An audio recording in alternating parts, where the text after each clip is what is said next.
తాకట్టులో ఉన్న బంగారాన్ని విడిపించి ఆ రోజు ఆన్లైన్ రేటుకే మేము కొంటాం. Sharma gold company. నమస్కారం, welcome to temple tour with Gitanjali.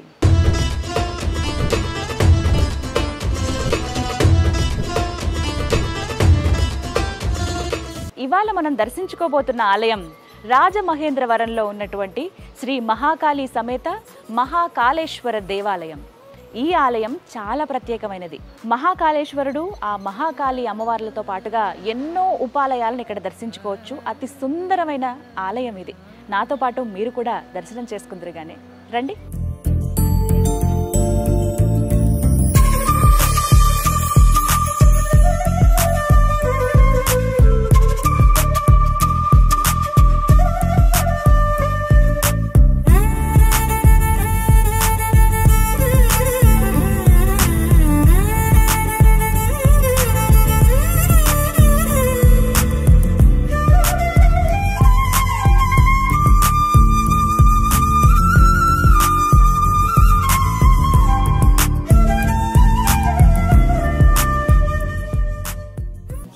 బాగుంది తెలుసా టెంపుల్. ఒక్కసారి లోపలికి అడుగు పెట్టగానే వేరే ప్రపంచంలోకి, వేరే లోకల్లోకి నేను వచ్చానేమో అన్నంత భావన కలుగుతుంది.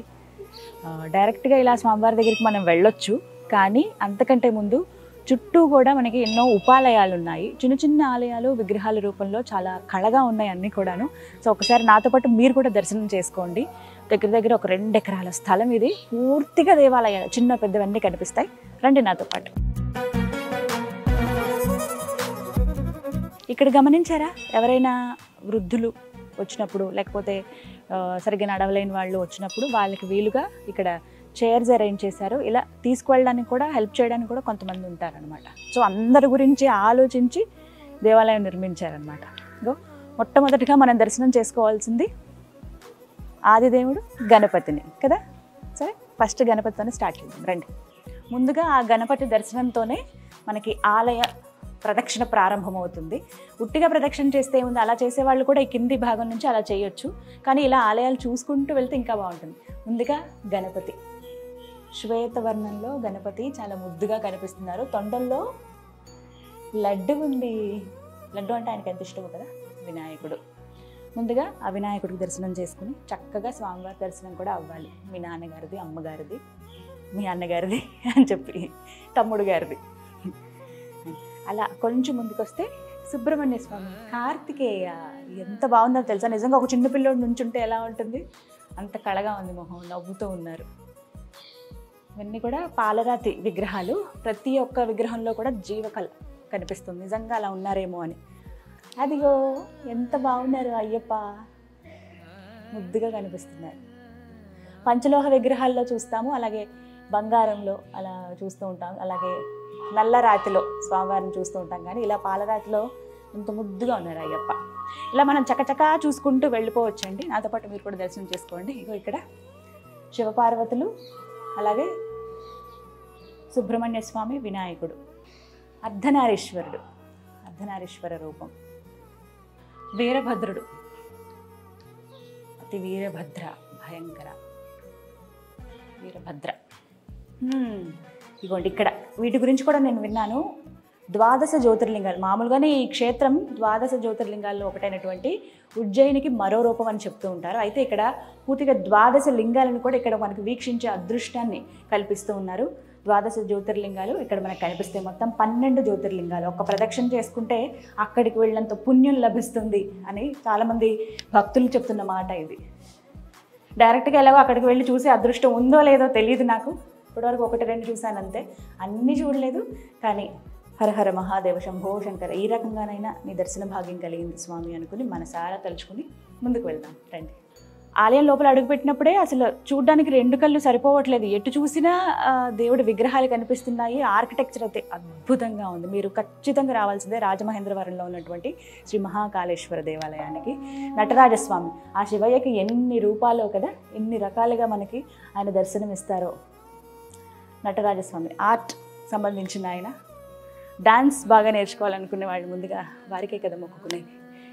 ఇక్కడ చాలా అద్భుతమైన విగ్రహం. నేను మామూలుగా చెబుతూ ఉంటాను ఎప్పుడైనా దేవాలయాలకు వెళ్ళినప్పుడు. నేను గమనించింది శివకేశవులు ఇద్దరికీ కూడా భేదం లేదు, ఇద్దరు ఒకటే అని చెప్పడానికి. ఇక్కడ అర్ధనారీశ్వర రూపం చూస్తాం కానీ ఇక్కడ పూర్తిగా ఒక్కసారి గమనించండి ఎంత బాగుందో. హరిహర మూర్తి ఎంత చక్కగా ఉన్నారో. ఓవైపుగా విష్ణుమూర్తి గదాధారుడై ఉన్నారు, మరోవైపు ఆ శివయ్య మెడలో నాగుపాము త్రిశూలం పట్టుకుని ఎంత ముద్దుగా ఉన్నారో. ఓం నమ శివాయ, నమో నారాయణాయ. హరిహరమూర్తి. ఎక్కడ ఇలా అదృష్టం ఉండదేమో, ఇక్కడే దొరికింది. కాలభైరవ స్వామి. కాశీలో ఎంత వైభవంగా పూజలు జరుగుతాయో, మనకి ఎప్పుడైనా దృష్టి దోషాలు ఉన్నప్పుడు, ఏమన్నా పీడలతో బాధపడుతున్నప్పుడు ఒక్కసారి స్వామివారికి అభిషేకం చేసుకుని లేకపోతే దర్శనం చేసుకున్నంత మాత్రమే అవన్నీ కూడా తొలగిపోతాయి అని అంటారు. నమో కాలభైరవ. భైరవుడు కింద ముద్దుగా ఉన్నాడు. అలాగే ఇక్కడ లింగోద్భవ మూర్తి.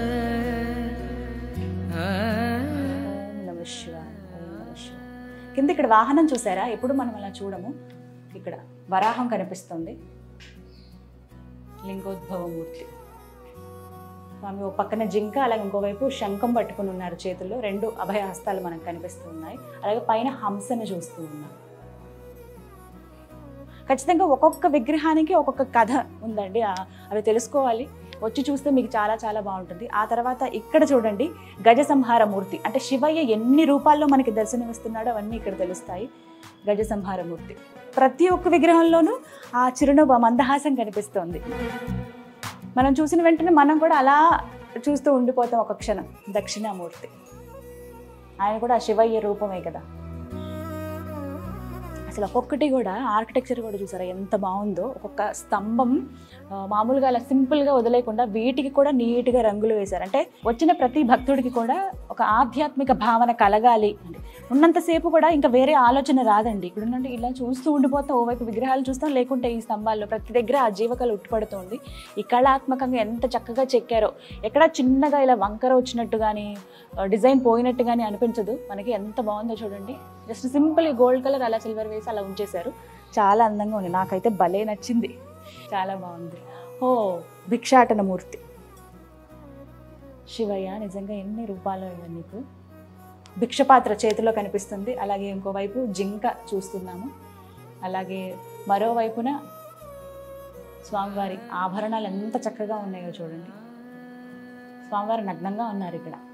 అంటే మనిషికి ఇంకా ఏమీ అవసరం లేదు, ఆయన రూపం అదే అని. చాలా బాగుంది. ప్రతి ఒక్క విగ్రహం ఏదో ఒక అంతరార్థం ఉంటుందంటే అది మనం తెలుసుకోవాలంతే. ఆటగదరా శివ, ఆటగద కేశవ, అంతా ఆయన చిత్తమే ఏది జరిగినా. ఎంత అద్భుతమైన ఏకపాదమూర్తి. ఓవైపున బ్రహ్మ, మరోవైపున విష్ణు, మధ్యలో ఆ శివయ్య. ఏకపాదం. పాదం చూడండి ఒకసారి, ఒకటే పాదంతో ఉన్నారు ఆయన. మామూలుగా విగ్రహాలలో మనం చూసేది రెండు పాదాలు, అలాగే దానికి సంబంధించిన విగ్రహ రూపం అంతా కూడా భిన్నంగా కనిపిస్తుంది. కానీ ఇక్కడ పాదాలు చాలా ప్రత్యేకం. ఏకపాదంతో స్వామివారు ఉన్నారు. ఓవైపు బ్రహ్మ, మరోవైపు విష్ణుమూర్తి మనకు కనిపిస్తారు. నిజంగా ఇక్కడికి రాకపోతే నేను చాలా చాలా మిస్ అయిపోయేదాన్నేమో. కుబేరుడు, ఆ వెంకన్న స్వామికి అప్పిచ్చిన వ్యక్తి కుబేరుడు. కుబేర పూజను చాలామంది చేసుకుంటూ ఉంటారు కదా. ఇళ్లలో చేసుకోలేని వాళ్ళు చక్కగా వచ్చి ఒక్కసారైనా ఇలా దర్శనం చేసుకోవచ్చు. ఫొటోస్ అవి పెట్టి మనం పూజ చేసుకుంటాం. ఇలా విగ్రహారాధన, అది కూడా ఒక క్షేత్రంలో ఉన్నప్పుడు, ఒక దేవాలయంలో ఉన్నప్పుడు ఆ శక్తి ఖచ్చితంగా ఉంటుంది. మనం వచ్చి ఇక్కడ పూజ చేసుకోవచ్చు. ఇక్కడ పూజని కాస్తంత సమయం గడపచ్చు. ఇలా బయటకు వస్తే ఒక్కసారి చూడండి ఎంత బాగుందో, సుందరంగా. ఇప్పటి వరకు మనం చూసింది లోపల ఉన్నటువంటి విగ్రహాలు. పైన కూడా ఏ దేవుడైతే లోపల ఏ ఆలయాలు అయితే ఉన్నాయో వాటికి సంబంధించిన దైవాన్ని పైన కూడా చెక్కారు. అదేవిధంగా మొత్తం ఇలా చూస్తుంటే ఏంటంటే ఒకసారి ఇవి టచ్ చేసిన దూరం నుంచి చూసినప్పుడు, మామూలు ఆర్ట్ వర్క్ చేసేటప్పుడు ఒక థెర్మకోల్ తోటి ఇలా చేస్తూ ఉంటారు కదా, అలా అనిపిస్తుంది. కానీ టచ్ చేస్తే ఆ రాయిని ఎలా పట్టుకుంటాం అలా ప్రతి ఒక్కటి కూడా చాలా శ్రద్ధగా చేయించారండి ఆలయ ధర్మకర్త. డిజైన్ కూడా ఎక్కడ ఎక్కువ రంగులు వేసి అలా కాదు, నీట్గా సింపుల్గా గోల్డ్ కలర్, సిమెంట్ కలర్ అవి మాత్రమే తీసుకున్నారు. ప్రధాన ఆలయం అయితే ఇంకా బాగుంటుంది. ఇవన్నీ కూడా చుట్టుపక్కల. ఇంకా నేను మీకు ఆలయంలో ఒక పావు వంతు చూపించానేమో అంతే. ఇంకా చాలా పెద్దగా ఉంది. మొత్తంగా 2 ఎకరాల స్థలం ఇది. ఈ 2 ఎకరాల్లో ఎక్కడ గ్యాప్ లేకుండా కేవలం భక్తులు నడిచేందుకు వీలుగా ఉన్నంతగా మధ్యలో స్థలం ఇచ్చారు. మిగతా అంతా కూడా చిన్న చిన్న ఉపాలయాలే మనకి కనిపిస్తాయి. శైవారాధనకి సంబంధించి ముందుగా గణపతిని ఆరాధిస్తూ ఉంటారు. అదేవిధంగా గణపతి దగ్గర నుంచి చివరిగా ఆది శంకరాచార్యులు అక్కడి వరకు మనకి విగ్రహాలు కనిపిస్తాయి. ఇక ఇక్కడి నుంచి అమ్మవార్ల దర్శనం ఉంటుంది. శివయ్య ముందు ఆయన దర్శనం చేసుకుని అమ్మవారికి వస్తే మామూలుగా తెలుసు కదా, ఏ భార్యకైనా సరే భర్తని పొగిడిన, భర్త గురించి ఏమైనా మాట్లాడినా ఎంత సంతోషిస్తుందో అంతే ఈవిడ కూడా. చక్కగా అభయం ఇస్తూ కమలంలో కూర్చుని బాలా త్రిపుర సుందరీదేవి. నవదుర్గలు ఇక్కడ మనం చూడొచ్చు. అలాగే దుర్గామాత అలంకారాలను కూడా మనం ఇక్కడ వీక్షించవచ్చు. ఇక కమలంలో కూర్చున్నారు అమ్మవారు. గాయత్రీదేవి, గాయత్రీదేవి. ఓం భూర్భువస్సువః తత్సవితుర్వరేణ్యం భర్గో దేవస్య ధీమహి ధియో యో నః ప్రచోదయాత్.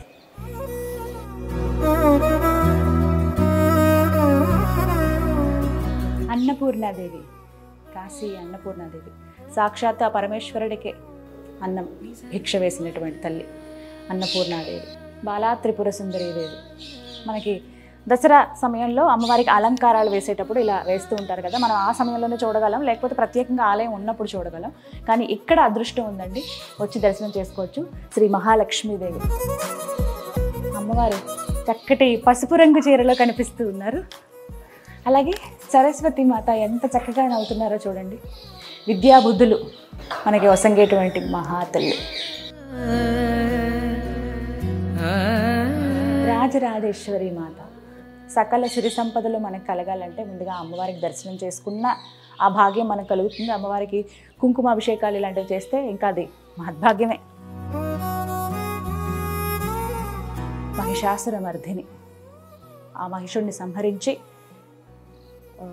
దుష్టుల్ని ఏ విధంగా అయితే ఆమెను సంహరించిందో, ఒక వ్యక్తిని చంపినందుకు ఆమె చాలా చాలా బాధపడుతూ ఉంటుంది. ఆయన కూడా కుమారుడే కదా, అందరూ ఆ తల్లి పిల్లలే కదా. కానీ అక్కడ చెప్పే అంతరార్థం ఏంటి అని అంటే, మనలో కూడా అలాంటివి ఏమన్నా మలినాలు కానీ, చెప్పుకోలేని విషయాలు కానీ, చెడు విషయాలు ఏమైనా ఉంటే అవి కూడా మనంతట మనమే సంహరించుకోవాలి. ఆ తల్లిని దర్శించుకుంటే మనలో ఉన్న చెడు గుణాలు కూడా పోతాయి. ఖచ్చితంగా ప్రతి మనిషిలో మంచి చెడు చూస్తాం కదా, అది మనమే తగ్గించుకోవాలి. శ్రీచక్రం అమ్మా జగన్మాత.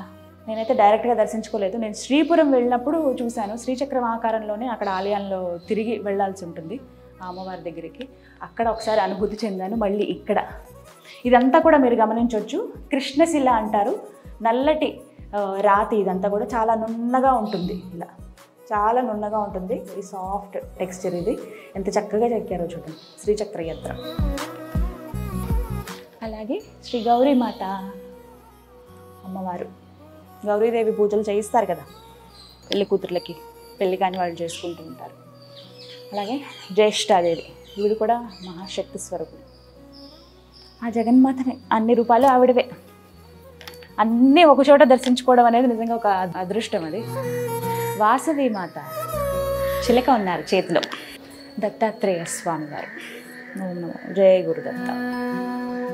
దత్తాత్రేయ స్వామి అనుగ్రహం ఉంటే నిజంగా అంటే గురువుకి సంబంధించి బృహస్పతి మన జాతకంలో ఏమన్నా దోషాలు ఉన్నా ఖచ్చితంగా అవన్నీ కూడా నివారణ అవుతాయి. గురువుకి మరో రూపం శ్రీ సాయిబాబా వారు, వారి పాదాలు.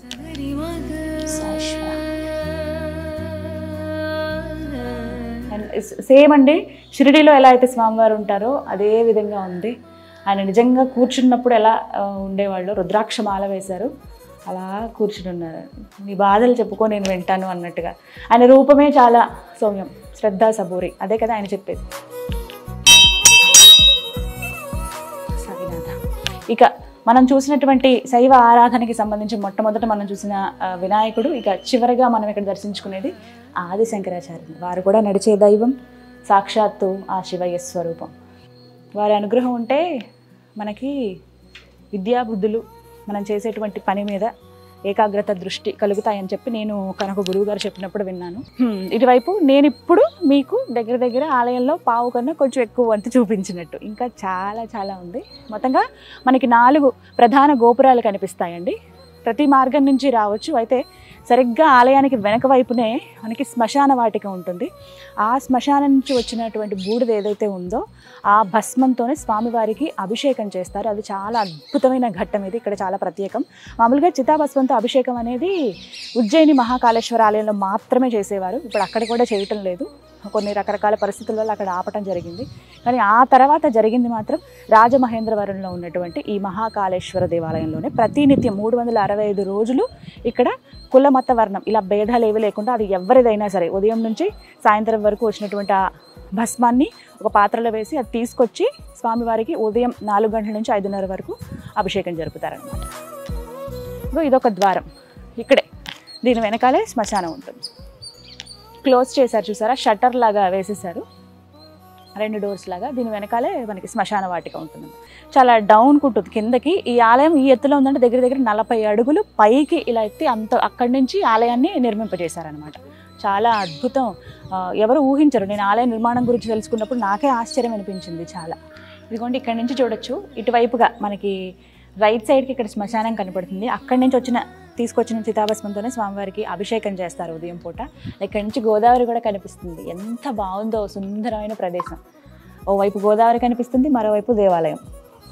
చాలా అరుదుగా చూస్తాం కదా ఇలాంటి సందర్భాలు, ఇలాంటి దృశ్యాలు. మనం ఇక్కడ నుంచి ఇంకొక నిర్మాణం కూడా చేపడుతున్నారు, త్వరలో జరుగుతుందట. అంటే ఎవరైతే చితాభస్మం అభిషేకంలో పాల్గొంటారో వాళ్ళు ఇప్పుడు ఆలయంలోనే స్నానాదులు ఆచరిస్తూ ఉన్నారు. అయితే ఇప్పుడు ఏంటంటే అదే గోదావరిలో స్నానం ఆచరిస్తే ఇంకా పుణ్యం కదా అని చెప్పి ఇక్కడి నుంచి ఒక బ్రిడ్జ్ ఏర్పాటు చేస్తున్నారట ఆలయ ధర్మకర్తలు. డైరెక్ట్గా వెళ్ళి అక్కడ గోదావరిలో స్నానం చేసి మళ్ళీ స్వామివారి దర్శనం చేసుకుని ఇంటికి వెళ్ళే విధంగా. ఎంతటి అదృష్టమో కదా. అంటే భక్తులకి అన్ని రకాల సౌకర్యాలు ఇక్కడ ఏర్పాటు చేస్తున్నారు. వచ్చిన వాళ్ళు శివయ్యని దర్శనం చేసుకున్నామా, ఒక వేరే ప్రపంచంలోకి మనం వెళ్ళామా అనే భావన కలిగించడానికి, అడుగడుగున భక్తిభావం పెంపొందించడానికి ప్రయత్నిస్తూ ఉన్నారు. చాలా బాగుంది ఈ ప్లేస్. అయితే నాకు ఇక్కడే ఉండిపోవాలనిపిస్తుంది. కానీ ఆలయం మీకు చాలా తక్కువ చూపించాను, ఇంకా పూర్తిగా ఆలయం చూద్దాము పదండి. ఇక్కడ కలర్ మాత్రం భలే వేశారు, కాంబినేషన్. మొత్తం టెంపుల్ అంతా కూడా మధ్యలో మనకి రంగురంగుల గోపురాలు కనిపిస్తాయి, కానీ చుట్టూతా సిమెంట్ కలర్ అలా గోల్డ్ కలర్ తీసుకున్నారు. ఇక మనం ఇప్పుడు చూడబోతుంది వైష్ణవ ఆరాధనకి సంబంధించి. ముందుగా విశ్వాక్షుడికి పూజ చేస్తారు, అందుకే ప్రధానంగా ఆయన్నే ముందుగా ఉంచారు. వారి దర్శనం తర్వాత మిగతా దేవీ దేవతల దర్శనానికి వెళ్దాం. శ్రీ విశ్వాక్షుడు. మామూలుగా వెంకటేశ్వర స్వామిని మనం నల్లటి శిలలో చూస్తూ ఉంటాం, కానీ ఇక్కడ పాలరాతిలో దర్శనం ఇస్తున్నారు. చాలా అరుదు స్వామివారు అలా కనిపించడం. ప్రతి ఒక్క విగ్రహంలో ఎంత చక్కటి కళ ఉందండి, కళ్ళు కానీ ఆ నవ్వు కానీ ఎంత బాగుంది. ఆ శిలను చెక్కేవాళ్ళు కూడా మనసు పెట్టి చెక్కినట్టున్నారు, అందుకే అంత చక్కగా ఉన్నాయి. రాధాకృష్ణులు ఎంత బాగున్నారు. చక్కటి దేవాలయం, దివ్యమైన అనుభూతి. సీతారాములు ఎంతటి భాగ్యమో కదా ఇది, ఇలా వారందరినీ దర్శించుకోవటం అనేది. సీతారామ లక్ష్మణుడు ఆంజనేయ స్వామి. అలాగే సత్యనారాయణ స్వామి వ్రతాలు ఆచరించేటప్పుడు చక్కగా మనం ఫోటో పెట్టుకొని ఇంట్లో పూజ చేస్తూ ఉంటాం. ఇక్కడ విగ్రహ రూపంలో నిలువుగా స్వామివారు కనిపిస్తూ ఉన్నారు.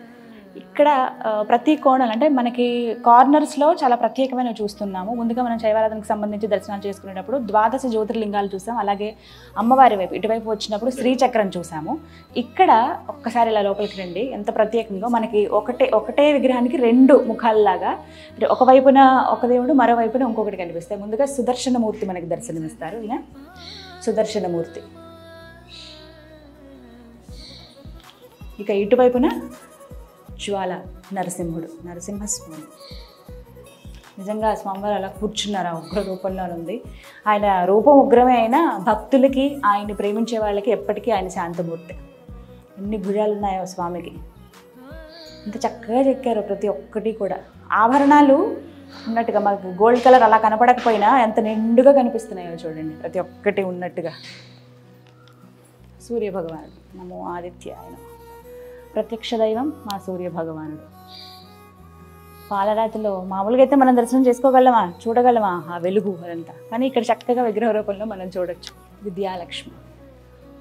ఇక్కడ నుంచి మనం చూడొచ్చు లక్ష్మీదేవుల దర్శనం ఉంటుందండి. అష్టలక్ష్ముల్ని మనం దర్శనం చేసుకోవచ్చు. ముందుగా విద్యాలక్ష్మి, సంతాన లక్ష్మి, బుజ్జి బాలుడిని చేతిలో పెట్టుకుని. చాలామంది సంతానం లేక ఇబ్బంది పడుతున్న వాళ్ళు వచ్చి జస్ట్ ఒక దర్శనమైనా చేసుకుంటారు, ఆ భాగ్యం మాకు కలిగించి తల్లి అంటే. ఇలా చాలా నిదర్శనాలు కూడా ఉన్నాయి ఇక్కడ ఆలయంలో. వచ్చిన వాళ్ళు ఆ మహాకాళేశ్వరుడికి దండం పెట్టుకుని ఇలా అమ్మవారికి దండం పెట్టుకుంటే మా కోరిక నెరవేరిందండి. చాలామంది భక్తులు చెప్పిన మాట ఇది. మరొక లక్ష్మి, గజలక్ష్మీదేవి. బుజ్జి ఏనుగులు కనిపిస్తున్నాయి చూడండి కింద, చిన్న ఏనుగులు. గజలక్ష్మి మాత ఎంత ప్రశాంతంగా ఉందో. మనం ఇంకా వేరే ఆలోచన కూడా రావట్లేదు. అంటే నార్మల్గా ఫోన్ సెల్ ఫోన్ చూస్తామో లేకపోతే ఎక్కడో డైవర్ట్ అవుతాం. ఈ ఆలయానికి వస్తే ఇంకా దేవుళ్ళని దర్శనం చేసుకోవడానికే మనకి సమయం సరిపోతుంది. వచ్చిన కాసేపు అయినా హ్యాపీగా దర్శనం చేసుకుని ప్రశాంతంగా దండం పెట్టుకుని వెళ్ళొచ్చు. నాకు తెలిసి ఒక 2-3 గంటలు పడుతుందేమో అన్నీ మొత్తం డీటెయిల్డ్గా చూస్తే. మీరు స్వయంగా వచ్చి చూస్తే ఇంకా మంచి అనుభూతి కలుగుతుంది. తప్పకుండా రండి. రాజమహేంద్రవరంలో ఉంది దేవాలయం. ఇక ఇప్పుడు ధనలక్ష్మీదేవి. డబ్బులు ఏదైనా మనకు డబ్బులతోనే పని కదా, ఇప్పుడు డబ్బులు ఉండాలి. ఇక్కడ ధాన్యలక్ష్మి అమ్మవారు.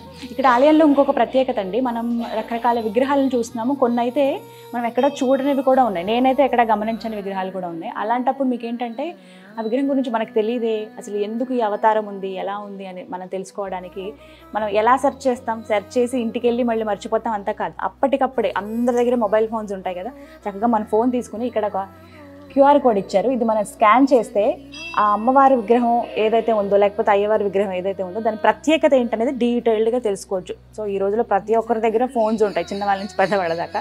సో వెంటనే తెలుసుకోవచ్చు. మీ పిల్లలు ఎవరైనా వచ్చి ఏంటి అని అడిగినా కూడా వాళ్ళకి వివరించవచ్చు. ఆ సదుపాయం అది ఒక సువర్ణ అవకాశం అనేది చెప్పుకోవాలి. మామూలుగా అయితే మనం ఇంటికి వెళ్ళాక మర్చిపోతాం కదా, కానీ ఇక్కడికిక్కడే తెలుసుకోవచ్చు అనమాట ఎప్పటికప్పుడు. అమ్మవారు వీరలక్ష్మీదేవి. ఏదైనా పని చేసి అనుకున్నప్పుడు మనం ధైర్యంగా చేయగలము, కానీ ఎక్కడో కొంచెం తడబడుతున్నాం అన్నప్పుడు అమ్మవారిని దర్శనం చేసుకుంటే చాలా హాయిగా ఉంటుంది. ఆది లక్ష్మీదేవి, ఎర్రటి చీర, ఎంత ముద్దుగా ఉన్నారు అమ్మవారు.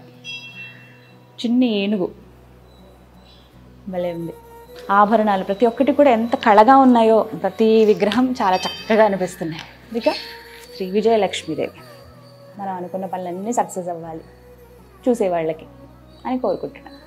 హయగ్రీవ, లక్ష్మీ హయగ్రీవ, అమ్మవారిని చక్కగా ఒళ్ళో కూర్చోబెట్టుకుని ఉన్నారు. హయగ్రీవ రూపం. లక్ష్మీ నరసింహస్వామి ఫేస్ చూసారు ఎంత చక్కగా ఉందో. మామూలుగా అయితే మనకి ఉగ్ర రూపంలో ఉన్నట్టుగా అలా ఉంటుంది, నవ్వుతున్నట్టుగా, సింహం ఆనందంతో ఉన్నప్పుడు హ్యాపీగా ఉన్నప్పుడు ఎలా ఉంటుందో అలాగే ఉంది. సింహం ముఖం అచ్చం అలాగే కనిపిస్తుంది కదా, ఆ జూలు అవన్నీ భలే ఉంది. అమ్మవారిని ఒళ్ళో కూర్చోబెట్టుకుని ఉన్నారు. అనంత పద్మనాభస్వామి, బొడ్డు లోపల నుంచి బ్రహ్మ బయటికి కనిపిస్తారు అమ్మవారి పాదాల దగ్గర. ఆ విష్ణుమూర్తి ఎంత చక్కగా ఉన్నారో. అనంత పద్మనాభుడు, పైన ఆదిశేషు, కిందంతా చుట్లు ఉండి అనంత పద్మనాభస్వామి తెలుసు కదా, అత్యంత సంపద కలిగినటువంటి భగవానుడు. ఓ పూరి జగన్నాథ్, అక్కడికి వెళ్తామో లేదో తెలియదు కానీ ఇక్కడ అందరి దేవుళ్ళ దర్శనం అయిపోతుంది. శ్రీకృష్ణుడు, సుభద్ర, బలరాముడు. ఇదే ఏకైక రూపం అనుకుంటా, అన్నలిద్దరిని చెల్లెల్ని పూజించేటువంటిది సాంప్రదాయం. ఇక ఇక్కడి నుంచి చూడొచ్చు, ప్రత్యేకంగా దశావతారాల్ని మనం దర్శించుకునే భాగ్యం కలుగుతుంది. ముందుగా మత్స్యావతారం, చేప రూపంలో స్వామివారు ఏదైనా దుష్టుల నుంచి ఈ ప్రపంచాన్ని, అలాగే ఈ విశ్వాన్ని, అలాగే మనలందరినీ కాపాడడానికి ఎన్నో అవతారాలు ఎత్తారు. అందులో ఈ దశావతారాల గురించి మాట్లాడుకుంటే ముందుగా మత్స్యావతారం, తర్వాత కూర్మావతారం. దేనికవి చాలా ప్రత్యేకంగా కనపడతాయి. ఈ దశావతారాల గురించి చాలామందికి తెలిసిందే. ఇప్పుడు వచ్చి పిల్లలకి చెప్పాలనుకున్నప్పుడు, వాళ్ళల్లో కూడా ఒక ఆధ్యాత్మిక భావన పెంచాలి అనుకున్నప్పుడు, మన పురాణాలు ఏంటి, మన ఇతిహాసాలు ఏంటి, అవన్నీ చెప్పాలనుకున్నప్పుడు ఇలాంటి దేవాలయాలకు తీసుకొస్తే సరిపోతుందండి. మొత్తం అంతా కూడా వాళ్ళకి ఇక్కడ అర్థమైపోతుంది. ఇక వరాహస్వామి, ఆ భూగోళాన్ని ఆయన కొమ్ముల మధ్యలో పెట్టి ఎంత చక్కగా కాపాడతాడు. భాగవతం, భారతం, రామాయణం వీటిని చదివితే ప్రతి ఒక్కటి తెలుస్తాయి, కానీ మనలో చాలామంది చదవరు, అవి తెలుసుకోరు. ఇలా వచ్చి విగ్రహాల రూపంలో నేను చూసి తెలుసుకుంటే ఇంకా బాగుంటుంది. నరసింహస్వామి, నరసింహ రూపం, నరసింహ అవతారం. వామనుడు 3 అడుగులు భూమి అడిగారు. ఎంత చిన్నగా ఉంటారు ఆయన, భలే ఉన్నారు. కళగా ఉంది మొహం కూడా. ప్రతి ఒక్క కార్నర్లో చెప్పాను కదా, ప్రత్యేకంగా మనకి విగ్రహాలు అనేవి చూస్తున్నాము. ఇక్కడ మనం చూస్తున్నాము నవలింగాలు. ఇవి చాలా ప్రత్యేకం అండి. ఈ నవలింగాలు ఎక్కడా మీరు చూసుండరండి ఇలా లింగాలని. నవలింగాలు ఇక్కడ ప్రత్యేకం ఏంటంటే, ఏవైతే మనం శివయ్యకు నవధాన్యాలను సమర్పిస్తాం కదా, ఒక్కొక్క గ్రహానికి ఒక్కొక్క ధాన్యం ప్రత్యేకంగా ఉంటుందని చెప్తారు. ఆ ధాన్యం ఏదైతే రంగులో ఉంటుందో ఆ రంగులో ఇక్కడ మనకి లింగాలు కనిపిస్తూ ఉన్నాయి. ప్రధానంగా మధ్యలో మనకి ఇక్కడ సూర్య భగవానుడు, నవగ్రహాలలో సూర్య భగవానుడు, అలాగే చంద్రుడు, అలాగే కుజుడు, బుధుడు, మనకి పచ్చటి రంగు చెప్తూ ఉంటారు కదా, అంటే పెసలు, బుధుడు కనిపిస్తున్నారు. అలాగే శుక్రుడు కొంచెం లైట్ పెసర గ్రీన్ కలర్లో, అలాగే ఇక్కడ బృహస్పతి అంటే గురుడు, ఇక నల్లటి రంగు అంటే అందరికీ తెలిసిందే కదా శనీశ్వరుడు, అలాగే రాహుకేతువులు, వీళ్ళు కూడా మొత్తంగా ఈ నవగ్రహాలు, నవధాన్యాలు ఏవైతే ఉంటాయో ఆ రంగుల్లో మనకి ఇక్కడ శివయ్య దర్శనమిస్తున్నారు లింగాల రూపంలో. ఎవరైతే ఈ నవగ్రహ దోషాలతో బాధపడుతూ ఉన్నారో, మేము పూజ చేయించుకోవాలనుకుంటున్నాం అనుకునే వాళ్ళు ఇక్కడికి వచ్చి చక్కగా అభిషేకాలు చేసుకోవచ్చు, దీపారాధన చేస్తారు, నైవేద్యాలు సమర్పిస్తారు. వాళ్ళకు ఉన్నటువంటి దోషాలు తొలగించిన ప్రయత్నంలో భాగంగా ఈ పూజలన్నీ చేసుకోవచ్చండి. ఇంతటి మహద్భాగ్యం చక్కగా మనకి ఈ టెంపుల్లో లభిస్తుందన్నమాట.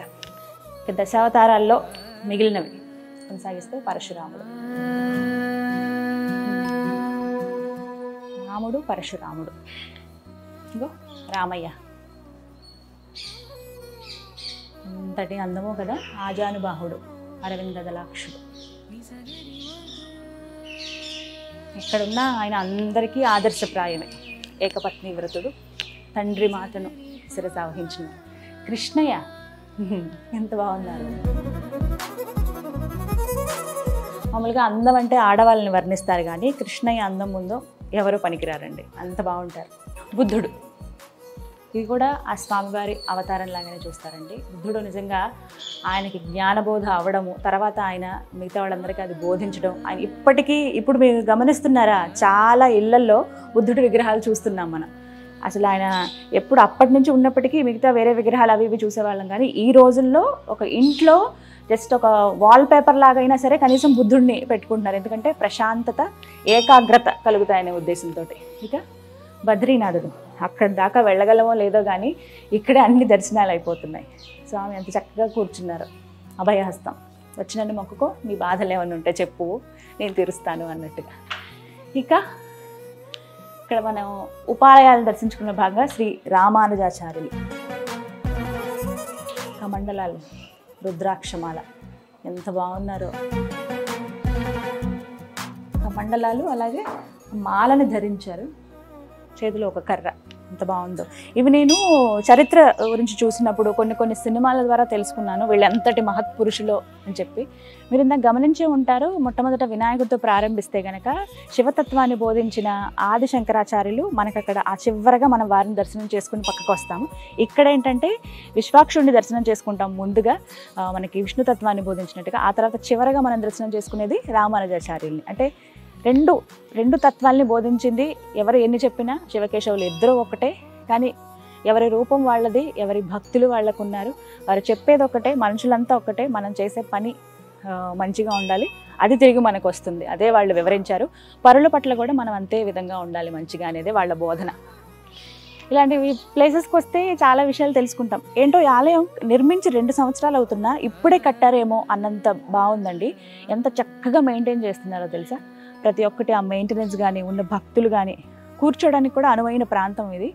చాలా రిలాక్స్డ్గా హాయిగా అనిపిస్తుంది. కాసేపు ఇక్కడ బయటే కూర్చోవాలని, కానీ బయట కూర్చుంటే ఎలా, లోపలికి వెళ్ళాలి కదా దర్శనానికి. ఇదిగోండి ఇప్పుడు మీరు చూస్తున్నది ప్రధాన ఆలయం. గోపురం చూసారా ఎంత బాగుందో.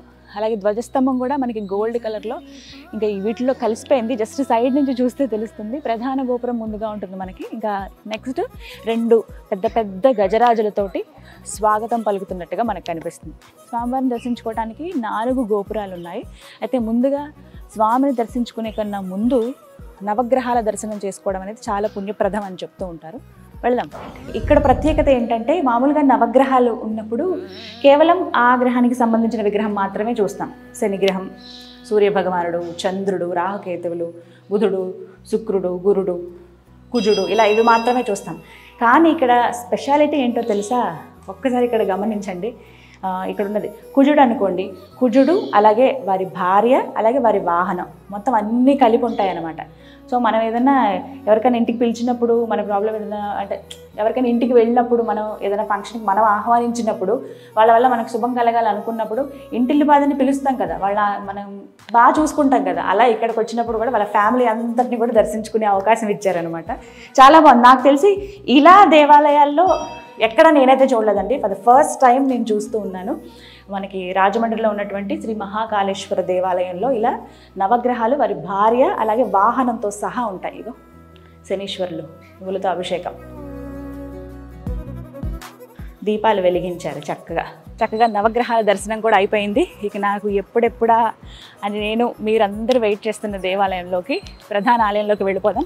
ఆలయం ఒకసారి ఆ కళను చూడండి, ఎంత కళాత్మకంగా చెక్కారో. పెద్ద ఏనుగులు వెల్కమ్ చెప్తున్నాయి అన్నమాట, గజరాజులు.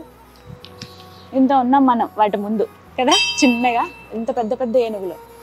చాలా చక్కగా, అంటే ముందు అటువంటి ఆలోచన ఉండాలి. ఆలయ ధర్మకర్తకి ఒకటే ఆలోచించారు, వచ్చిన వాళ్ళకి ఆధ్యాత్మిక భావన కలగాలి అనే ఉద్దేశంతో ఇది చక్కగా చెక్కారు. స్వాగతం పలుకుతున్నట్టుగా దండలు పట్టుకుని ఉన్నాయి. సో ఇక్కడి నుంచి మామూలుగానే ఇందాక మీరు చూసుంటారు గోదావరి ఎంత లోతుగా ఉందో, అక్కడి నుంచి పైకి 40 అడుగులు ఎత్తులో ఇలా రోడ్డుకి సమానంగా ఉండడానికి ఇలా ఆలయాన్ని నిర్మించారు. ఇంకా కొంచెం పైకెక్కి మనం లోపల ప్రధాన ఆలయంలోకి వెళ్ళొచ్చు అనమాట. ఇంకా మిమ్మల్ని ప్రధాన ఆలయంలోకి తీసుకువెళ్లే ముందు మరో ఆకర్షణీయంగా నాకు శివయ్య కనిపించారు, ప్రత్యేకంగా కూడా కనిపించారు. నార్మల్గా ఒక్కసారి మీరు చూడండి, మీకు ఏం అర్థమైందో. శివయ్యని చూడగానే నాగుపాము, నాగాభరణుడు అంటారు కదా, నాగుపాము మెళ్ళలో కనిపిస్తుంది. కానీ ఇక్కడ శివయ్యకి మొత్తంగా 9 నాగుపాములు కనిపిస్తాయి. కాదు, 9 పాములు ఆ మొత్తం ఆయన ఒంటి మీద తిరుగుతున్నట్టుగా కనపడతాయి. ఒక్కసారి ఆపాద మస్తకం చూడండి, కాళ్ళ దగ్గర నుంచి చూసుకుంటే ఆయన పాదుకలు ఎంత చక్కగా ఉన్నాయో స్వామివారి పాదాలు.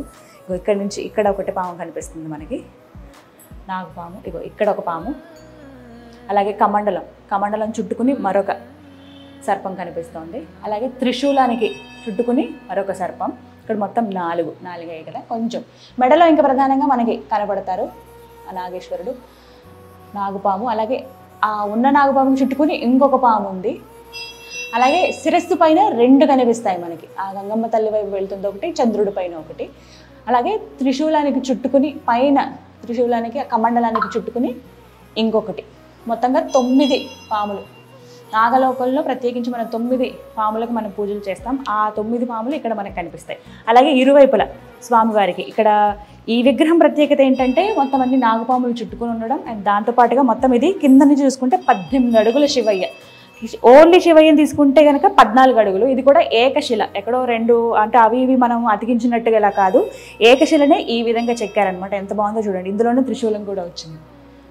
ఇలా ముట్టుకుంటేనే ఆ వైబ్రేషన్ తెలుస్తోంది. ప్రతి చోట అణువున ఆ స్వామివారు ఉన్నారని చెప్పి. 14 అడుగుల శివయ్య, మొత్తంగా వీటితో కలిపి 18 అడుగులు. చక్కగా నవ్వుతూ ఉన్నారు. ఈ పాలరాతివి నిజంగా భలే కళ ఉంటాయి. అంటే అది చెక్కే వాళ్ళ ఇది కూడా ఉంటుంది. చెక్కేటప్పుడు ఆ స్వామివారిని తలుచుకుంటే ఖచ్చితంగా ఆయన ఆ శక్తి వాళ్ళల్లో ఇస్తాడు. అందుకే ఆ మూర్తిలో కూడా మనకు ఆ కళ అనేది కనిపిస్తుంది. ఇరువైపుల నందుల మీద కూడా మనం ఇక్కడ సర్పాలను చూడొచ్చు. ఇగో ఇక్కడ ఇలా కూడా ఎంత బాగున్నాయో. స్వామివారి సేవకే కదా, ఆయన ఎప్పుడు పిలుస్తాడా సిద్ధంగా ఉంటాయి. భలే ఉన్నాయి. ఇంత సుందరమైన ఆలయం నిర్మించింది ఎవరో తెలుసా అండి? ఈ ఆలయ ధర్మకర్త పట్టపగలు వెంకట్రావు గారు. ఆయన ఒక కాటి కాపరి. వారి గురించి చాలా మందికి తెలిసిందే. ఆయన లిమ్కా బుక్ ఆఫ్ అవార్డు గ్రహీత కూడా. ప్రత్యేకించి రాజమండ్రిలో ఆయన 2 శ్మశాన వాటికల్ని నిర్మించారు. ఆ శ్మశాన వాటికల్లో ఏవైతే కాష్టం ఉంటుందో వాటి నుంచి వచ్చిన చితాభస్మంతో స్వామివారికి ఇక్కడ అభిషేకం కూడా చేస్తూ ఉంటారు. అదే ఆయన మహాకాళేశ్వరి వెళ్ళి, అంటే ఉజ్జయిని వెళ్ళి మహాకాళేశ్వరికి ఏ విధంగా అయితే అభిషేకం జరుగుతుందో అది చూసి తెలుసుకుని ఈ విధంగా ఇక్కడ కూడా జరగాలనే ఒక సంకల్పంతో ఇలా ప్రారంభించారు. ముందు ఆయన అనుకున్నది చాలా సింపుల్గా గుడి కడదామని, కానీ ఇంత పెద్దగా ఆ శివయ్య ఆయనలో పూని ఇంత చక్కగా ఆలయాన్ని నిర్మింపజేసుకున్నారు. చాలా సుందరమైన ఆలయం ఇది. అందులో చాలామంది అంటూ ఉంటారు, అసలు చూడగానే అనిపిస్తుంది ఇంత ఆలయానికి ఎంత ఖర్చు అయి ఉంటుందో అని. కానీ ఈ మాట కేవలం ఆ శివయ్యకి వెంకట్రావు గారికి వారిద్దరికి మాత్రమే తెలుసు. ఎప్పుడు ఆ విషయం బయటికి రాదు. ఎంత ఖర్చు అయినా కానీ ఇక్కడ ప్రతి చోట అణువున ఆ దైవత్వం మనం చూస్తున్నాం. మన భక్తులుగా మనకు కావాల్సింది అదే కదా. ఇక ఎప్పుడెప్పుడా అనుకుంటున్న ఆ స్వామివారి దర్శనానికి వెళ్ళిపోతున్నాము. ప్రధాన ఆలయంలోకి అడుగు పెట్టబోతున్నాము. ఓం నమః శివాయ, ఓం నమః శివాయ. ఎంత బాగుందండి ఆర్కిటెక్చర్, ఎంత చక్కగా అసలు ఈ స్తంభాలను ఏర్పాటు చేశారు, ఎంత చక్కగా చెక్కారు. ఇక్కడ మనకి కాస్త వేరే రంగు, గోధుమ రంగులో కనిపిస్తుంది ధ్వజస్తంభం. శివయ్య ఎక్కడ పాడవకుండా పైన గ్లాస్ తోటి కవర్ చేశారు చూడండి. ఈ ధ్వజస్తంభంలో మొత్తం అంతా కూడా మనకి ఇక్కడ పంచలోహంతో ఆ తాపడంతో మొత్తం కవర్ చేసేసారు. రాతితో ఉంటాయి, తర్వాత వాటిని పైన ఇలా తాపడం చేస్తారు కదా మనకి పంచలోహంతో, అలాగే ఇక్కడ చేశారు. దీనిపైన కూడా డిజైన్ మనం చూడొచ్చు. ఇక్కడ చూడండి వినాయకుడు ఒకవైపు నందీశ్వరుడు, అలాగే మళ్ళీ వైపు త్రిశూలం మనకు కనిపిస్తున్నాయి. ఇంకొక వైపు నంది. 2 వైపులా మనకి నందీశ్వరుడు కనిపిస్తారు. అలాగే ముందు భాగంలో వినాయకుడు, ఆ వెనుక భాగంలో త్రిశూలం మనకు కనబడుతుంది. ఇక్కడ ఏంటంటే మనకి ప్రధాన ఆలయంలోకి వెళ్ళడానికి 4 ప్రధాన గోపురాలు ఉంటాయి. 4 వైపుల నుంచి మనం ఎటు చూసినా స్వామివారు ఏకరూపంలో మనకు కనిపిస్తారు. ఎటు నుంచి చూసినా ఒకటే లింగరూపం, అదే కదా, ఆది అంతం అనేది ఉండదు. ఎక్కడ స్టార్టింగ్ ఇక్కడ ఎండింగ్ అనేది ఆ లింగరూపంలో మనం చూడడం. అయితే ఇక్కడ ప్రత్యేకత ఏంటంటే స్వామివారు గోదావరి వైపుగా చూస్తారనమాట. ఉత్తరముఖంగా చూస్తూ మనకి ఇక్కడ కనిపిస్తారు. ఎందుకంటే స్వామి చూపు అనేది ఇలా జనసంచారం వాటి మీద అలా పడకూడదు. అసలు అలాంటి ప్లేస్లో మనకి కాపురాలు ఉండడం కానీ ఇల్లులు ఉండడం కానీ అవేవి ఉండవు కదా. అలాగే ఇక్కడ కూడా అదే ఫాలో అవుతూ ఉన్నారు. గోదావరి వైపుగా స్వామివారు చూస్తూ ఉంటారు. ఆ పక్కకే మనకి శ్మశానం ఉంటుంది. ఇక్కడ డైరెక్ట్గా తలుపులు ఇలా ఓపెన్ చేస్తే స్వామివారి ఆ గోదావరి వైపు అంటే పారే నది వైపు స్వామివారి చూపు ఉండే విధంగా ఆలయాలు నిర్మిస్తారు. ఇది అందరికీ తెలిసిన విషయమే కదా. చాలామంది నేను గమనించాను, ముందుగా శివయ్య దగ్గరికి వెళ్లే ముందు నందీశ్వరుడి చెవిలో ఏదో చెప్పి లోపలికి వెళుతూ ఉంటారు. నాకు తెలిసి మేబీ అది పర్మిషన్ అనుకుంటా. మేము స్వామివారి దగ్గరికి వెళుతున్నాము అని ముందుగా ఆయన ఆజ్ఞ తీసుకుని మనం వెళ్ళాలి.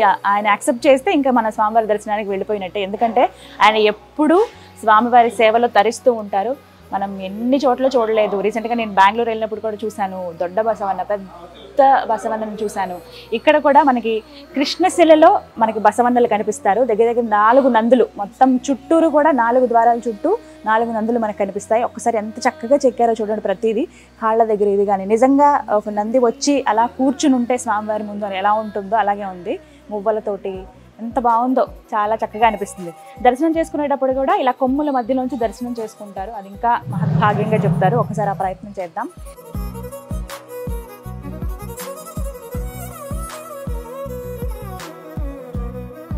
ఎత్తుంది చాలా. ఇదంతా కూడా కృష్ణశిలతో చెక్కినటువంటిదే, ఏకశిల ఇదంతా. సరే, మరి నేను కూడా పర్మిషన్ అడగాలి కదా. చెవిలో ఏం చెప్పాలనేది ఇక్కడ గురువు గారిని అడిగి నేను తెలుసుకున్నాను. ఇప్పుడు నేను అది చెప్తాను. మీరు ఎప్పుడన్నా శివాలయానికి వెళ్ళినప్పుడు నందీశ్వరుడి చెవిలో ఈ చెప్పి అప్పుడు స్వామివారి దర్శనానికి వెళ్ళండి. నందీశ్వర నమస్తుభ్యం సాంబ్రానంద ప్రదాయక సదాశివ పూజార్థం అనుజ్ఞ ధాతు మనహసి.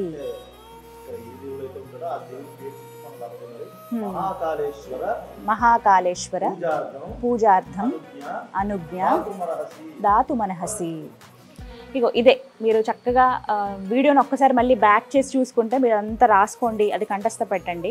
నాకు ఇప్పుడు గురువుగారు చెప్తుంటే నేను అలా చెప్పాను. మీరైతే చెప్పుకుని ఆయన ఆజ్ఞ తీసుకుని శివయ్య దగ్గరికి వెళ్ళండి. ఖచ్చితంగా ప్రశాంతంగా ఉంటుంది ముందు. అలాగే ఆ శివయ్యని డైరెక్ట్గా చూస్తే ఇంకా అంతకంటే భాగ్యమా. హర హర హర హర మహాదేవ శంభో శంకర.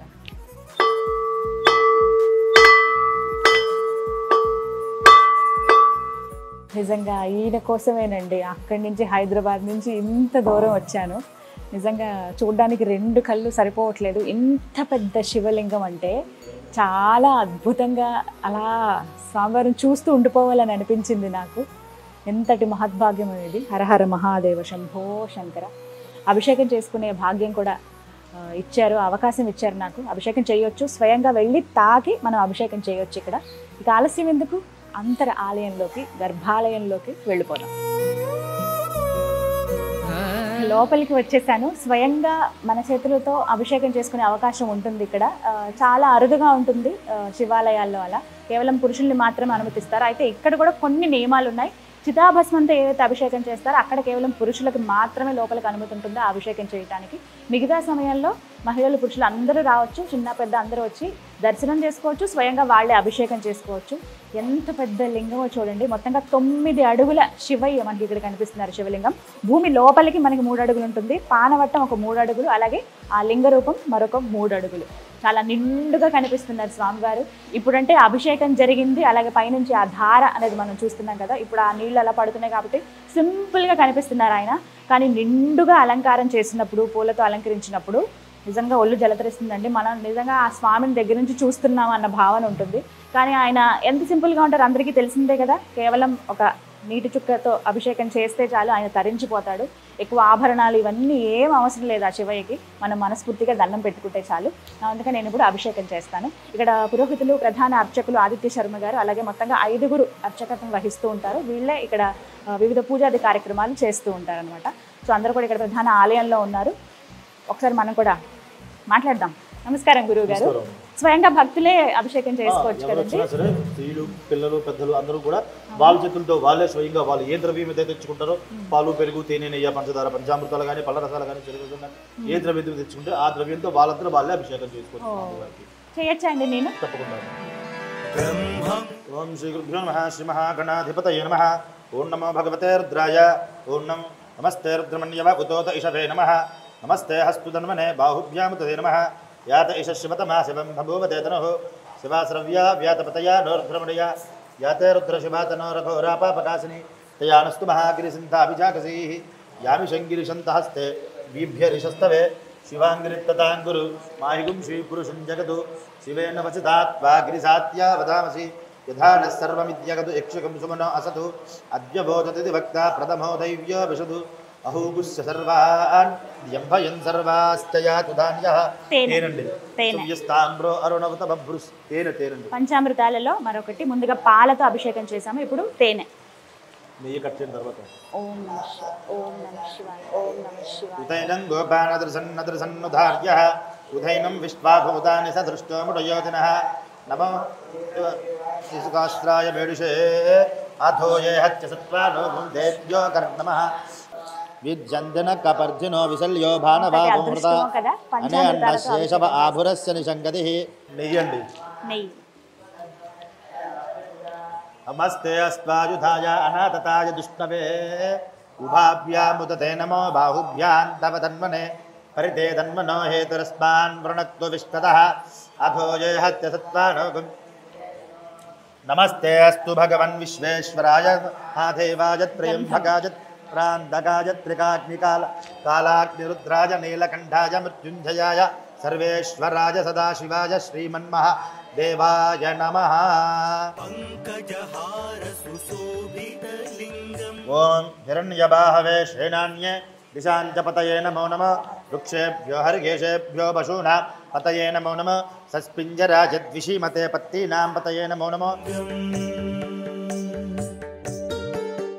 सूताय हन्द्याय वनानां पतये नमो नमो रोहिताय स्तपते वृक्षाणां पतये नमो नमो वाणिजाय कक्षाणां पतये नमो नमो वायुवस्कृताय औषधीनां पतये नमो नमो उच्छीर्घोषाय ग्रन्थयते पत्तीनां पतये नमो नमो बब्बुलुसाच्यं तो नील लगी तीनां पतये नमो नमो व्याधिनीनां पतये नमो नमो ओम तदलो परिवेष्टितलिङ्गम्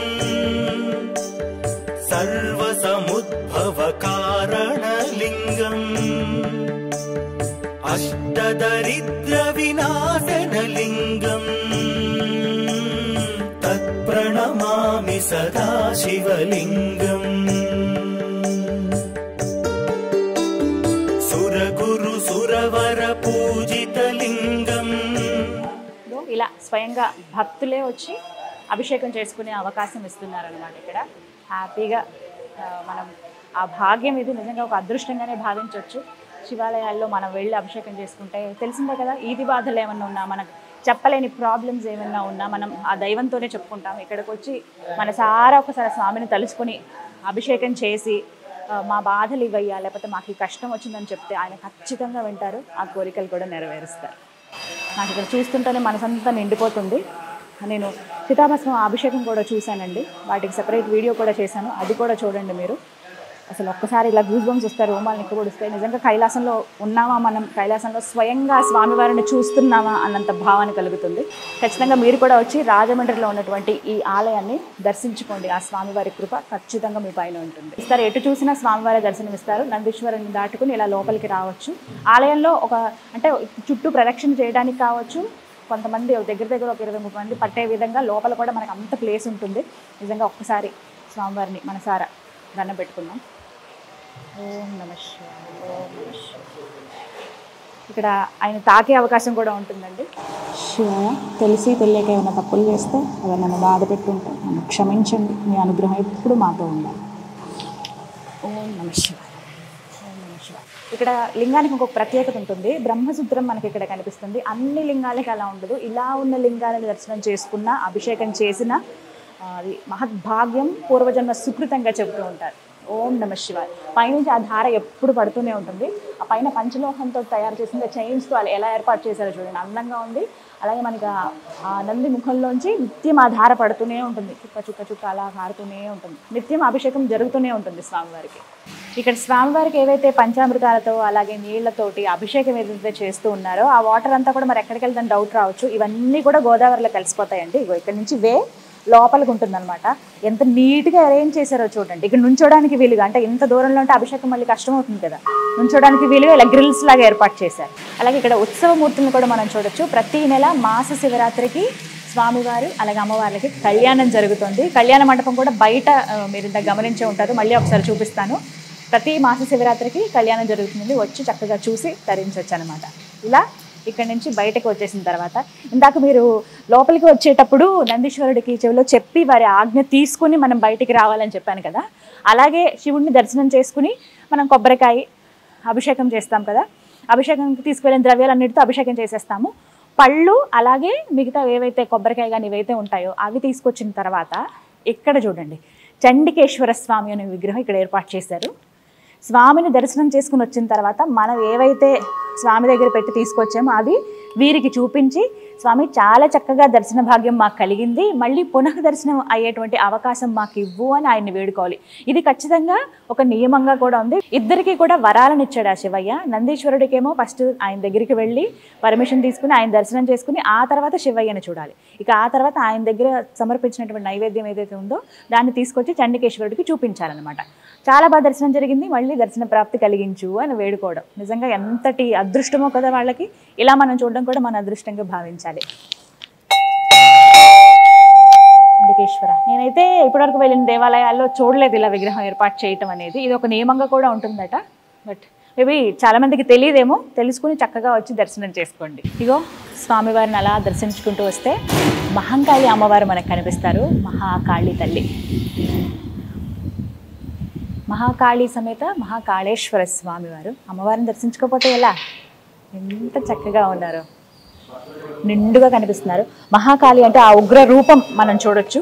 ఈ విగ్రహం కూడానండి ఇందాక నేను చెప్పినట్టుగా ప్రతి ఒక్కటి కూడా ప్రధానంగా కనిపించేటువంటి శివలింగం ఏదైతే ఉందో అదంతా కూడా కృష్ణశిలతో తయారు చేశారు. నందులు అలాగే మహాకాళి అమ్మవారి విగ్రహం కూడా కృష్ణశిలతో తయారు చేశారు. 3 అడుగుల్లో మనకి అమ్మవారు కనిపిస్తారు, ఎంత చక్కగా ఉన్నారో అష్టభుజాలతోటి ఆవిడ. అయితే మహంకాళి అమ్మవారి ఆ ఉగ్ర రూపంగానే మనం చూస్తాం, కానీ భక్తుల పాలిట ఆవిడ ఎప్పుడు శాంతి స్వరూపిణియే. అలాగే ఇక్కడ కొంతమంది ఏంటంటే శ్రీచక్ర ఉపాసన చేస్తూ ఉంటారు, కుంకుమ పూజలు చేస్తూ ఉంటారు. ఇలా అమ్మవారికి ధ్యానం చేసుకుని దండం పెట్టుకుని పూజలు చేసుకుని వెళుతూ ఉంటారు. ఖచ్చితంగా అమ్మవారి కృప ఎప్పుడు వాళ్ళపై ఉంటుందనేది ఒక నమ్మకం అనమాట. ఇక్కడ కింద పంచలోహ విగ్రహం చూడొచ్చు, శ్రీచక్ర మీరు కూడా ఉంది. ఇక్కడ పూజలు చేస్తూ ఉంటారు, కుంకుమ పూజలు ప్రధానంగా జరుగుతూ ఉంటాయి అమ్మవారికి. స్వామివారికి ఎదురుగుండనే అమ్మవారు. ఆవిడకి ఎంత సంతోషమో శివయ్యని తలుచుకున్నా, శివయ్యని ధ్యానించినా, ఆయన గురించి ఏమైనా మాట్లాడినా. ఇక ఈ ఆలయం చుట్టూరు కూడా మనం ప్రదక్షిణ చేయలేదు. మెయిన్ అంటే గర్భాలయం ఏదైతే ఉందో మనం ప్రదక్షిణ చేయలేదు. ఒకసారి ప్రదక్షిణ చేసి అక్కడ చిన్న చిన్న విగ్రహాలు ఉన్నాయి, అవి కూడా చూపిస్తాను. అలాగే ప్రస్తుతం చాలా సందడిగా కనబడుతుంది. నేను వచ్చిన టైంలో కొంచెం అప్పుడప్పుడే వస్తున్నారు భక్తులు. ఇప్పుడు ఏంటంటే ఇక్కడ ఇంకో ప్రత్యేకం, రాజమండ్రిలో చూడదగ్గ ప్రదేశాలలో ఈ మహాకాళి సమేత మహాకాళేశ్వర దేవాలయం కూడా ఒకటండి. ఇంత సుందరమైన ఆలయం, టూరిస్ట్ ప్లేస్గా కూడా చెప్తూ ఉంటారు.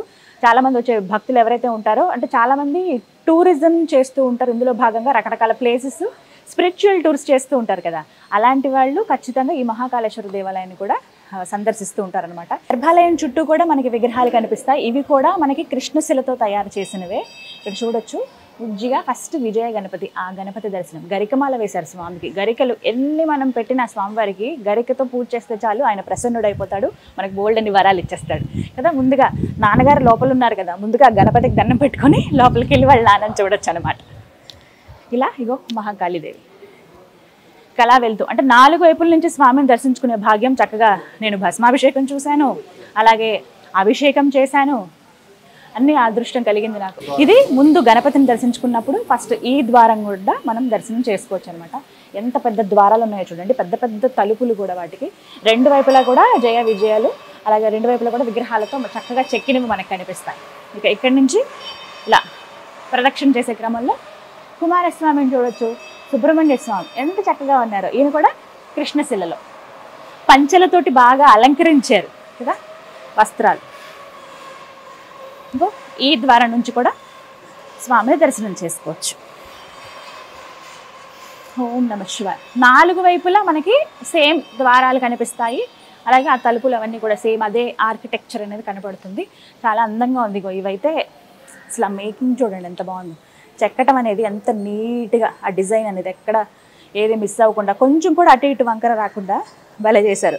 బ్రౌన్ అలాగే గోల్డ్ కలర్ తీసుకున్నారు. ఇక్కడ ఇంకో గౌరీదేవి, శివయ్య లోపల ఉన్నారుగా, గౌరీ మాత.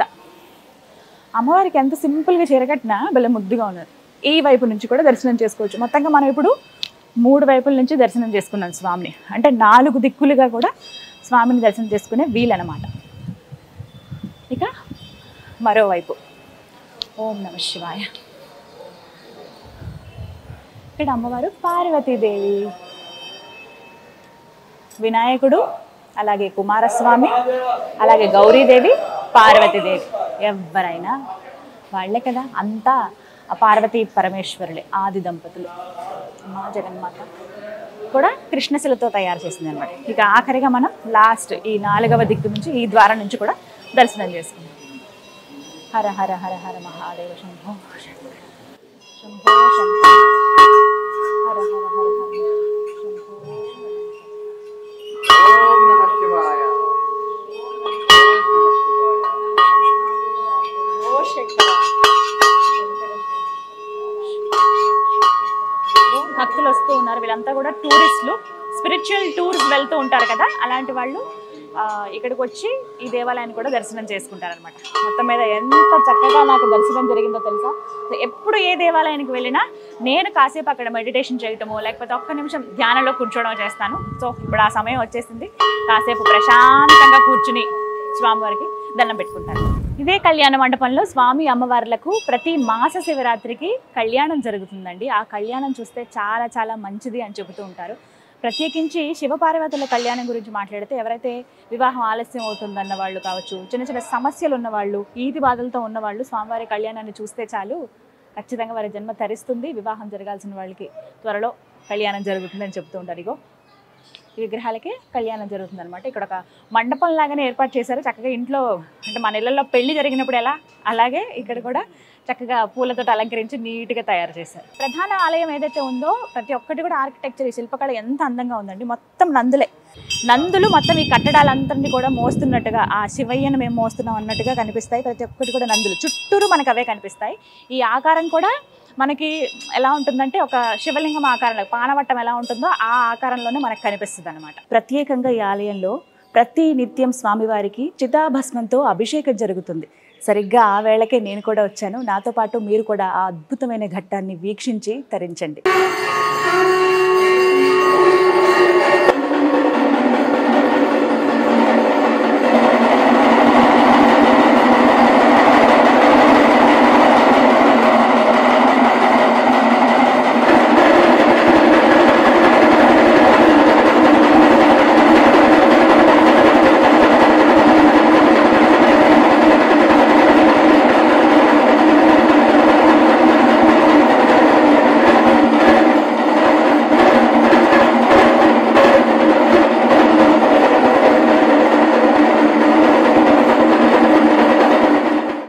మనతో పాటు ఆలయ ప్రధాన అర్చకులు ఆదిత్య శర్మ గారు ఉన్నారు. వారితో మాట్లాడదాం.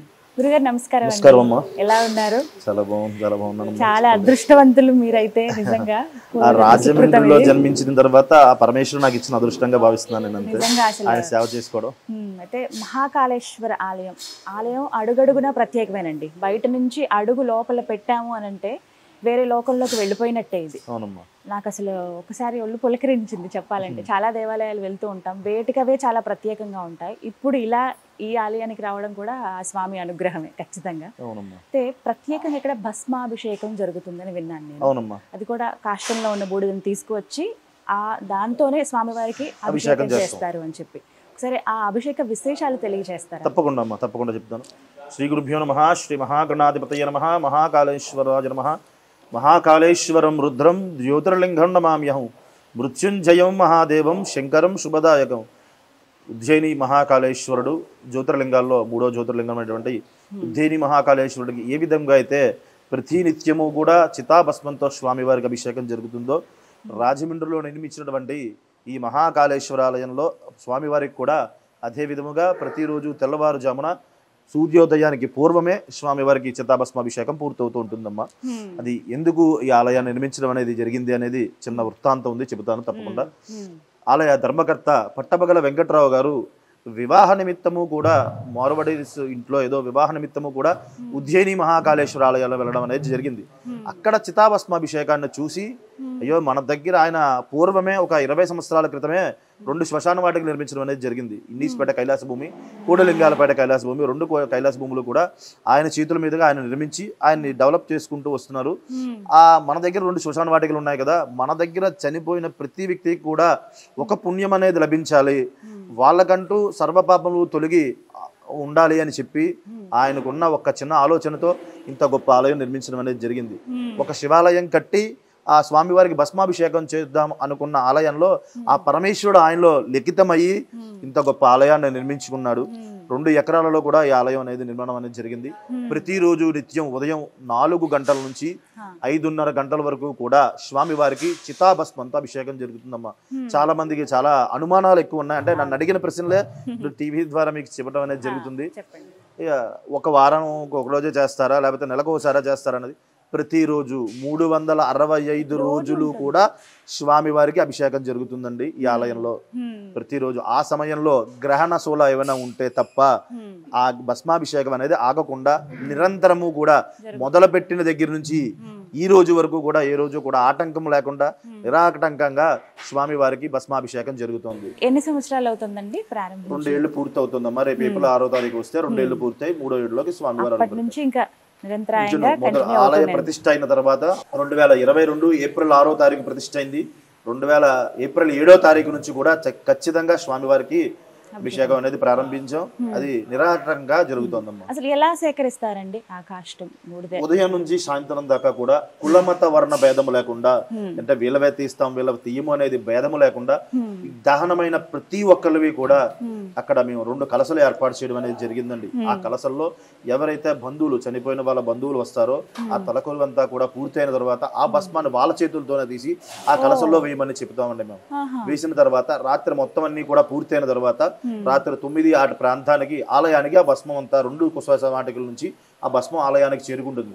దాని తర్వాత మా పురోహిత పరివారం వెళ్ళి దాన్ని శుభ్రంగా జల్లించి విభూదినే ఆ మలినాలేవి లేకుండా ఆ విభూదిని శుభ్రంగా కలసల్లో తీయడం అనేది జరుగుతుందండి.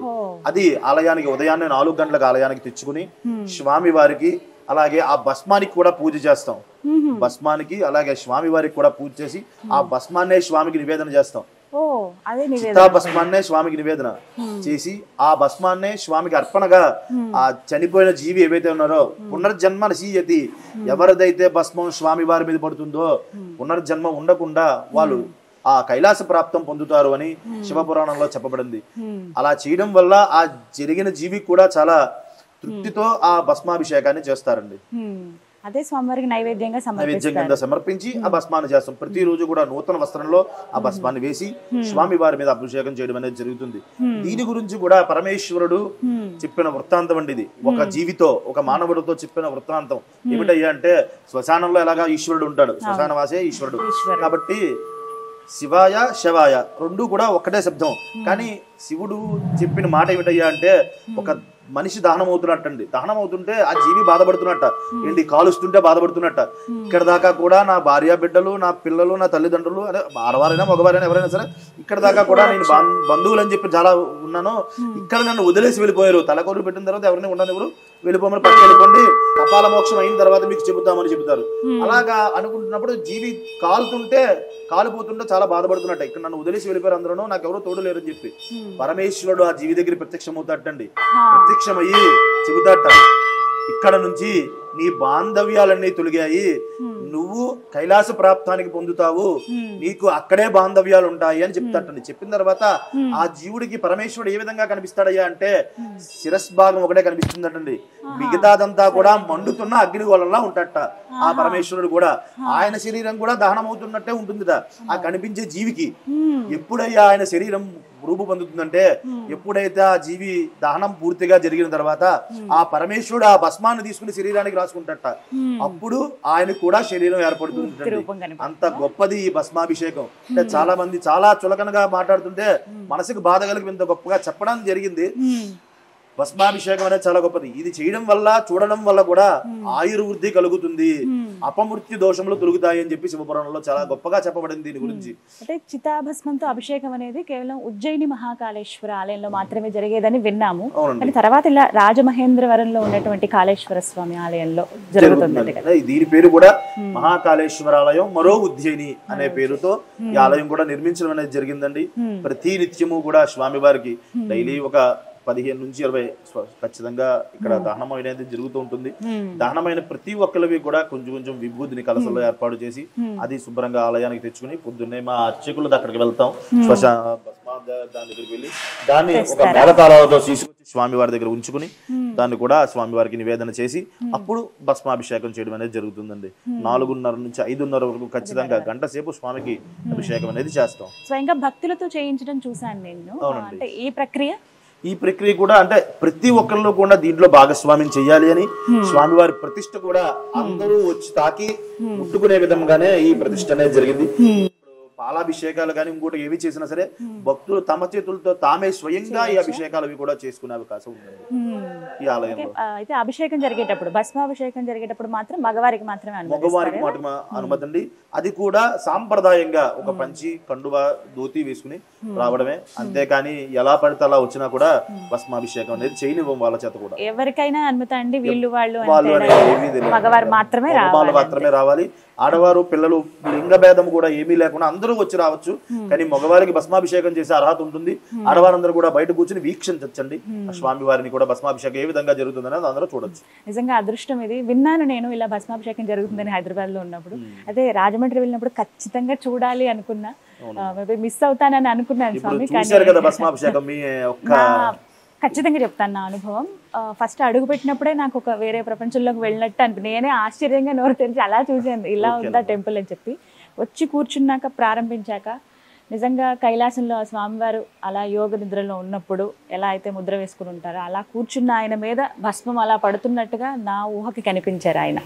అంతటి భావన అది. మనం స్వామిని మనలో లీలం చేసుకుంటే గానీ ఆ యొక్క అనుభూతి కలగదు. ఎందుకంటే చాలా మంది వస్తున్నారు, చూస్తున్నారు, వెళ్తున్నారు, కానీ ఆ చేసే విధానం గాని స్వామి మీద మనం శ్రద్ధ పెట్టి చేస్తే సాక్షాత్తు పరమేశ్వరు అక్కడ కూర్చునే చేయించుకున్నట్టు ఉంటుంది. భావన అయితే ఖచ్చితంగా కలిగింది నాకైతే, అది చెప్తాను. అంటే పవిత్రత ప్రతి చోట అణువణువున ఇక్కడ కనపడుతోంది. చక్కగా మెయింటైన్ చేస్తున్నారు ఆలయం కూడా. స్వామివారి లింగం కూడా అండి ఎవరికి తెలీదు. మహాబలిపురంలో స్వామివారిని కృష్ణశిల అనేది శిల తీసుకుని తిరుపతిలో తయారు చేయించారండి. ఇప్పుడు స్వామివారి ఏకశిలా శివలింగం, 9 అడుగుల శివలింగం. అది శివలింగం పైకి కనిపించేది 3 అడుగులే, 9 అడుగుల శివలింగం. భూమిలోకి 3, పానుమట్టం 3, పైకి 3. ఏకశిలా శివలింగం, 9 అడుగుల శివలింగం. అది కృష్ణరాయ అంటారు, ఏమంటారు? కృష్ణశిల అంటారు. ఎంత మనం ఎన్ని అభిషేకాలు చేసి చాలా గుళ్ళల్లో చూస్తుంటారు స్వామివారి మీద చిన్న చిన్న డాట్స్ పడుతుంటాయి, కన్నాలు లాంటివి. దీనికి అలాంటివి ఉండవండి. చాలా నున్నగా ఉంది కదా, సాఫ్ట్ గా అనిపిస్తుంది. చాలా చాలా చాలా బాగుందండి. అంటే పాల్గొనే వారికి కలిగేటువంటి అదృష్టం ఏంటో చెప్పండి. ఎవరైతే భస్మాభిషేకం చేయించుకుంటారో అది వాళ్ళ కుటుంబ సభ్యులే కావచ్చు, చేసేవాళ్ళు కావచ్చు, వాళ్ళు కలిగేటువంటి అదృష్టం. అపమృత్యు దోషము తొలగి ఆయుర్వృద్ధి కలుగుతుంది. అంటే ఇప్పుడు మనకి చాలా విధాల చాలా మంది చెప్తూ ఉంటారు, ఆ యాక్సిడెంట్లు ఎక్కువ అవుతున్నాయండి, జరుగుతున్నాయండి, లేకపోతే అనుకోకుండా పడిపోతున్నానండి ఇళ్లలోనండి. ఇలాంటి ఇది చూడడం వల్ల కానీ చేయడం వల్ల కానీ అపమృత్యు దోషాలు అంటే అనుకోకుండా సంభవించే దోషాలు ఏమున్నా కూడా తొలగి ఆయుర్వృద్ధి కలుగుతుంది అని శివపురాణంలోనే చెప్పబడిందండి. పరమేశ్వరుడు సాక్షాత్తు మానవుడికి చెప్పిన విషయాలు ఇవన్నీ కూడా. నాకు ఇలా చెయ్యండి అని చెప్పి పరమేశ్వరుడే చెప్పిన విధంగా చెప్పారు. మీకేమనిపిస్తుంది స్వామి అలా అభిషేకం? మేమంటే ఎప్పుడో ఒకసారి వస్తాము, మీరు ప్రతినిత్యం ఉంటారు కదా, మీ భావన? నా భావన అంటే సాక్షాత్తు పరమేశ్వరుడే అక్కడ ఉండి చేయించుకుంటున్నాడు అనే భావన. 2 చేయడం వల్ల నాకు వచ్చే ఆనందం చెప్పలేను, అతిథీయంగా ఉంటుంది. ప్రతిరోజు కూడా వేల మంది భక్తులు వచ్చి స్వామివారిని దర్శించుకుంటుంటారు. అంటే ఒక రాజమండ్రి వాసులే కాదు, అనేక ఊర్ల నుంచి, ప్రతి ఊరు నుంచి కూడా 2-3 రోజుకి 2-3 బస్సులు కూడా వచ్చి యాత్రికులు వచ్చి కూడా దర్శనం చేసుకుంటూ ఉంటారు. అనేక ఊర్ల నుంచి నిన్న మొన్న కూడా చాలా మంది ఫారినర్స్ కూడా వచ్చి దర్శనం చేసుకోవడం అనేది కూడా జరిగింది. చాలా సంతోషం స్వామి, మాకు ఈ అవకాశం దక్కింది. ఇది నిజంగా ఒక అదృష్టంగా భావిస్తున్నామండి. ప్రతి నిత్యము కూడా స్వామివారికి ఉదయం 4 గంటల నుంచి 5:30 గంటల వరకు కూడా చితాభస్మంతో అభిషేకం జరుగుతుంది. సాంప్రదాయ దుస్తుల్లోనే వచ్చి స్వామి వారికి అభిషేకం చేసే విధంగానే పెట్టాం. తర్వాత అభిషేకాలన్నీ కూడా ఎవరు ఏ విధంగా వచ్చినా సరే ఖచ్చితంగా అనుమతి లోపల గర్భాలయంలోకి వచ్చి స్వామిని అనుమతించి లోపల భక్తులకు అనుమతించి వాళ్ళ చేతులతో వాళ్ళే అభిషేకం చేసుకునే విధానం కూడా నిర్మించాము. చాలా సంతోషం అండి, చక్కగా వివరించారు. పరమేశ్వర అనుగ్రహ ప్రసాద సిద్ధిరస్తు. శతమనందం భవతి శతమైశ్వర్యం భవతి శతమితి శతం దీర్ఘమాయు. మహాకాళీ సమేత మహాకాళేశ్వర అనుగ్రహ ప్రసాద సిద్ధిరస్తు. థ్యాంక్ యూ స్వామి. నమస్కారం అండి. విన్నారు కదా, చితాభస్మంతో అభిషేకం జరుగుతుందండి. ఉదయం 4 గంటల నుంచి 5:30 వరకు. చాలా అద్భుతమైన ఘట్టం అది. పాల్గొనదలిచిన వాళ్ళు చాలా చక్కగా రండి, స్వామివారి దర్శనం చేసుకోండి. నిజంగానే కైలాసంలో మనం కూర్చున్నామా, స్వయంగా స్వామివారిని వీక్షిస్తున్నామా అన్న భావన ఖచ్చితంగా కలుగుతుంది. ఇదైతే నాకు కలిగిన అనుభవం. మీకు కూడా ఆ దర్శనం కలగాలని, ఆ భాగ్యం దక్కాలని మనస్ఫూర్తిగా కోరుకుంటున్నాను. నమస్తే.